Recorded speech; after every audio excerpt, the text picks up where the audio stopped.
வணக்கம் நண்பர்களே. சம்மர் ஆரம்பிக்க போது வெயில் காலத்தில் அனைவரும் விரும்பி சாப்பிடக்கூடிய ஒரு விஷயம் நொங்கு.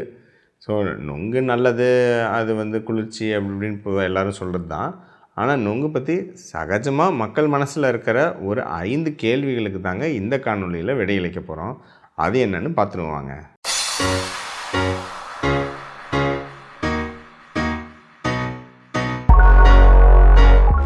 கேள்விகளுக்கு போகிறதுக்கு முன்னாடி நொங்கு பற்றி ஒரு ஷார்ட் ரீகேப். நொங்கோட நியூட்ரிஷனல் கண்டென்ட் என்னதுங்க?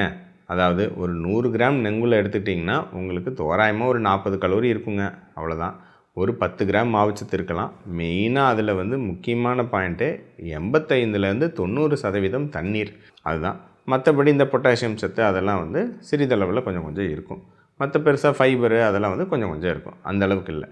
ஏன்னா அது ஜஸ்ட்டு நம்ம அந்த பனம்பழத்தோட எண்டோஸ்பம் அப்படின்னு சொல்லுவோம், அதிலேருந்து பெறக்கூடியது தான்.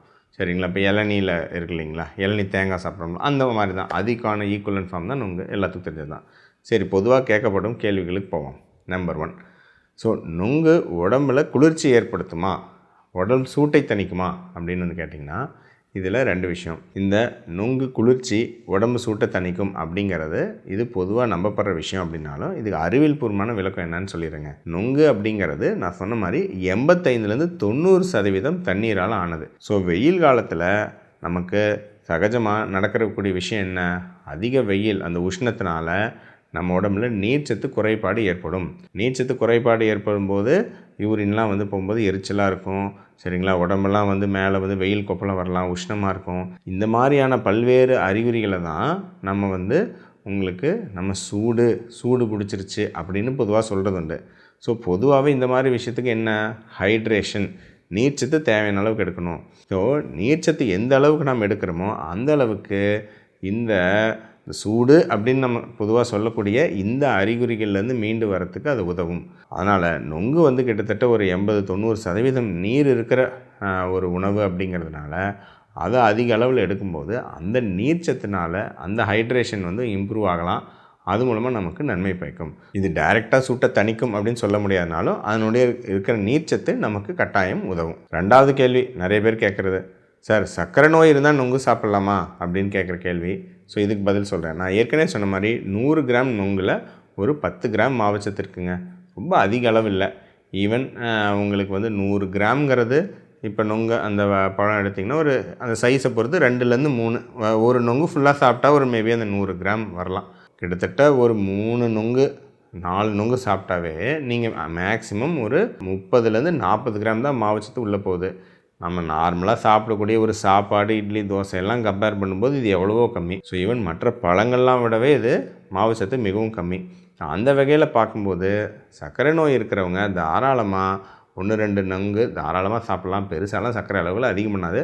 அதுக்காக அது ஏற்றாதுன்னு இல்லை, அப்படியே கிலோ கணக்கில் வாங்கி சாப்பிட முடியாது. அது கொஞ்சம் சர்க்கரை அளவுகளை ஏற்ற தான் செய்யும். ஸோ இதை ஞாபகம் வச்சுக்கணும். அடுத்த கொஷினுங்க, அதாவது எடை குறைக்க விரும்புகிறவங்க நொங்கு சாப்பிட்லாமா? தாராளமாக சாப்பிட்லாங்க. ஸோ இருக்கிறதுலே கலோரி கம்மியாக மாவுச்சத்தும் மிதமான அளவு இருக்கிற ஒரு உணவு. ஸோ அதனால் நொங்கு அதெல்லாம் பெருசாக கலோரிகள்லாம் ஒன்றும் கிடையாது.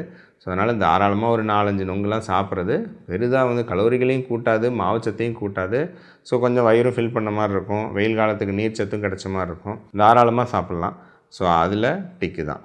அடுத்த கேள்வி, நொங்கில் பயங்கர விசேஷ சக்தி இருக்குது, அதை விட மற்ற பழங்கள்லாம் விட அது பயங்கரமான சக்தி இருக்குது அப்படின்னு சொல்கிறாங்களே, இது உண்மையானு கேட்டால் இது ஆக்சுவலாக அந்தளவுக்கு உண்மை கிடையாதுங்க.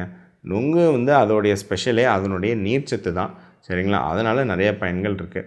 மற்றபடி அதில் மற்ற பழங்களை விட மற்ற சத்துக்கள்னு சொல்ல முடியாது. உதாரணத்துக்கு பார்த்திங்கன்னா ஒரு கொய்யா பழம்னு எடுத்துக்கிட்டிங்கன்னா அதில் நிறைய வைட்டமின் சி இருக்கும். அந்தளவுக்கு நொங்கில் இருக்கா? இல்லை. அல்லது ஒரு வாழைப்பழம் நல்ல பொட்டாசியம் சத்து இருக்கும், அந்தளவுக்கு இதில் இருக்கா? இல்லை.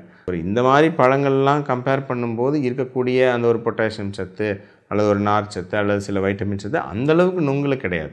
ஆனால் ஓவராலாக நீர்ச்சத்து அதிகமுள்ள, கலோரிகள் கம்மியாக, மாவுச்சத்து கம்மியாக இருக்கக்கூடிய அருமையாக வெயில் காலத்தில் கிடைக்கக்கூடிய ஒரு பழம். அதனால் தாராளமாக இதை சாப்பிட்லாம். 5வது, இந்த மாதிரி வெயில் காலத்தில் வேர்க்கூறு அந்த மாதிரி ஏதாவது இருக்கும்போது நொங்கு, அந்த தண்ணி அல்லது நொங்கு அதை மேலே நம்ம தோலில் தடவினா பயங்கரமாக ஹெல்ப்ஃபுல்லாக இருக்குமா, முகப்பொருவு தடுக்குமா, வேர்க்கூறு புண்ணுக்கு ஹெல்ப்ஃபுல்லாக இருக்குமானா கொஞ்சம் ஹெல்ப்ஃபுல்லாக இருக்கலாம் அப்படின்னு சில முடிவுகள் சொல்லுதுங்க. அதாவது இப்போ நம்ம கத்தாழை அதெல்லாம் கேள்விப்பட்டிருக்கோம். அது வந்து ஆல்ரெடி வந்து அறிவியல் பூர்வமாக நிறைய விதங்களில் ஆன்டி இன்ஃப்ளமேட்டரி பெனிஃபிட்ஸ் இருக்குன்னு ப்ரூவ் பண்ணப்பட்டிருக்கு. இந்த வெயில் காலத்தில் வேர்க்குரு புண்ணுக்கு போகிற லோஷன்லேயே இந்த கத்தாழை ஆலோவேரா தான் வந்து கலந்துருப்பாங்க. அந்தளவுக்கு நொங்கு இல்லை அப்படின்னாலும் அதில் இருக்கக்கூடிய ஹியூமெக்டன்ட் ப்ராப்பர்ட்டின்னு சொல்லுவோம். அதாவது நீர்த்தன்மையை ஈர்த்து வைக்கக்கூடிய ப்ராப்பர்ட்டி. அதனால் உங்களுக்கு தோல் ரொம்ப வறட்சியாகாமல் தோல் வெடிக்காமல் இருக்கிறதுக்கு உதவுது. ஸோ அதனால் ஒரு வேர்க்குரு புண்ணு அந்த மாதிரி இருக்கிறவங்க நொங்கு வந்து ஒரு கற்றாழை அளவுக்கு பயன் இல்லைனாலும் ஒரு டெஃபினட்டாக ஒரு மீடியமான பெனிஃபிட் இருக்கிறது அப்படிங்கன்னு சொல்லலாம். ஸோ அதனால் அது வந்து ஓரளவுக்கு இந்த தோல் இந்த மாதிரி சின்ன சின்ன பிரச்சனைகளுக்கு உதவலாம். மற்றபடி ரொம்ப அதிகமாக வந்து இந்த வெடிப்பு அந்த மாதிரி வந்துச்சுன்னா கட்டாயம் நீங்கள் தோல் மருத்துவரை சென்று பாருங்கள் வெயில் காலத்தில். ஸோ அதையும் வந்து ஞாபகம் வச்சுக்கணும். மற்றபடி இதை ஒன்று ஸ்பெஷல் விசேஷ பவர் இருக்குதுன்னு நம்பி சாப்பிட தேவையில்லை. ஒரு ஜென்ரலாக இந்த சீசனுக்கு கிடைக்கிற ஒரு அருமையான உணவுங்கிறதுக்காக சாப்பிட்லாம். மேலும் தொடர்ந்து இணைந்திருங்கள். வேறு நிறைய நல்ல விஷயங்களை பற்றி தொடர்ந்து பேசுவோம்.